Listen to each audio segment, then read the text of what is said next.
کٹاس راج مندر جو کہ قلعہ کٹاس کے نام سے بھی مشہور ہے، اصل میں بہت سے ہندو مندروں پر مشتمل ایک وسیع علاقہ ہے جو کہ پیدل راستوں کے ذریعے ایک دوسرے سے جڑے ہوئے ہیں۔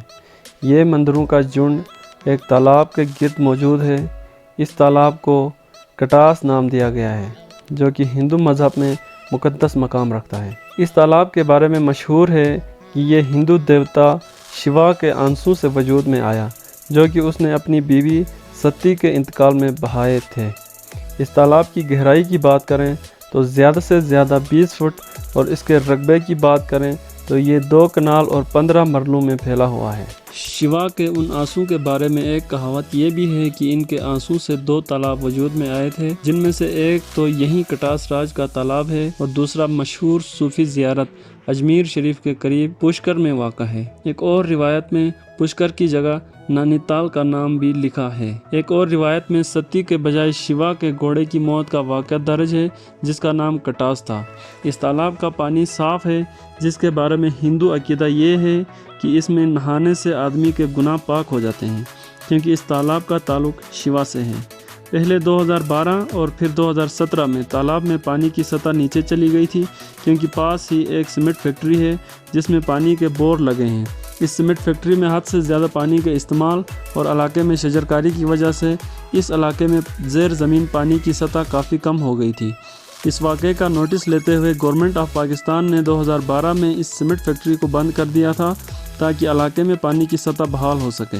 کٹاس راج مندر کی جو جغرافیائی لوکیشن ہے اس کی اگر بات کریں، یہ مندر پاکستان کے 7 مرتبہ پوٹوہار M2 موٹر وے جو کہ اسلام آباد کو لاہور سے ملاتی ہے میں ضلع چکوال کے ایک قصبے چوس سیدن شاہ کے قریب واقع ہے۔ یہ قلعہ کلر کہار سے چوس سیدن شاہ جانے والے راستے میں دول میل گاؤں کے قریب سڑک کے اوپر واقع ہے۔ اس مندر کی سطح سمندر سے اونچائی 2000 فٹ ہے اور یہ دوسری ہندو مذہبی مقام ٹلہ جوگیاں سے 100 کلومیٹر کے فاصلے پر واقع ہے۔ پاکستان نمک کے علاقے میں ایسے کھنڈرات ہیں جو اب بھی زیر زمین ہیں۔ بہت سے قدیم جانوروں کی ہڈیاں اور ڈھانچے قریبی علاقوں سے ملے ہیں۔ ان کے علاوہ قدیم کلہاڑے، گرینائٹ سے بنی ہوئی چھریاں، چوڑیاں اور قدیم شاعری کے نسخے بھی کٹاس کے علاقے سے برآمد ہوئے ہیں اور اسی طرح کی چیزیں بعد میں ہڑپا کے مقام سے بھی ملی ہیں، لیکن ان کی تاریخ کا ابھی تک کوئی اندازہ نہیں ہو سکا۔ ہندو روایات کے مطابق یہ مندر مہابھارتا دور سے موجود ہیں، جہاں پہ پانڈوا بھائیوں نے اپنی جلاوطنی کا زیادہ تر حصہ یہیں پہ گزارا ہے۔ یہاں پہ یہ سارے بھائی ایک مشکل میں پھنس گئے تھے جس کا ذکر یکشا پرشنا میں بھی کیا گیا ہے۔ ان مندروں کا ذکر پہلی مرتبہ 4ویں صدی عیسوی میں ایک چائنا سے تعلق رکھنے والے درویش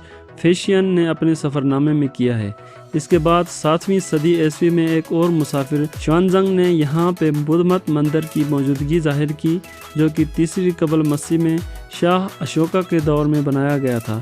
یہ استوپا 200 فٹ لمبا اور 10 چشموں کے درمیان واقع تھا۔ 7ویں صدی عیسوی کے بعد یہاں پہ بدھ مت تہذیب کا خاتمہ ہوا اور نظام حکومت ہندو بادشاہوں کے قبضے میں چلی گئی اور یوں ہندو بادشاہوں نے یہاں پہ ہندو مندر تعمیر کروانا شروع کر دیے، جن کا سلسلہ 7ویں صدی عیسوی کے وسط سے 10ویں صدی تک جاری رہا۔ ہندو بادشاہوں نے اس کے علاوہ بھی بہت سارے مندر تعمیر کروائے جو کہ پورے پنجاب اور 7 مرتبہ پوٹوہار میں موجود ہیں، جن میں سے ٹلہ جوگیاں اور کافر کوٹ جو کہ ابھی کے خیبر پختونخوا میں واقع ہے کافی مشہور ہیں۔ اس جگہ کی مذہبی اہمیت کے حوالے سے بات کریں تو یہ کافی سارے مندروں اور ان سے ملحقہ عمارتوں پر مشتمل ہے جو کہ ہندو مذہب میں دوسری مقدس ترین جگہ ہے پنجاب میں، اور پہلی جوالا مکھی مندر ہے جو کہ آج کے ہماچل پردیش میں واقع ہے۔ ایک روایت کے مطابق پہلی شیولنگ بھی یہیں کٹاس راج میں تھی اور کچھ دستاویزات کے مطابق کٹاس راج ہندو اوتار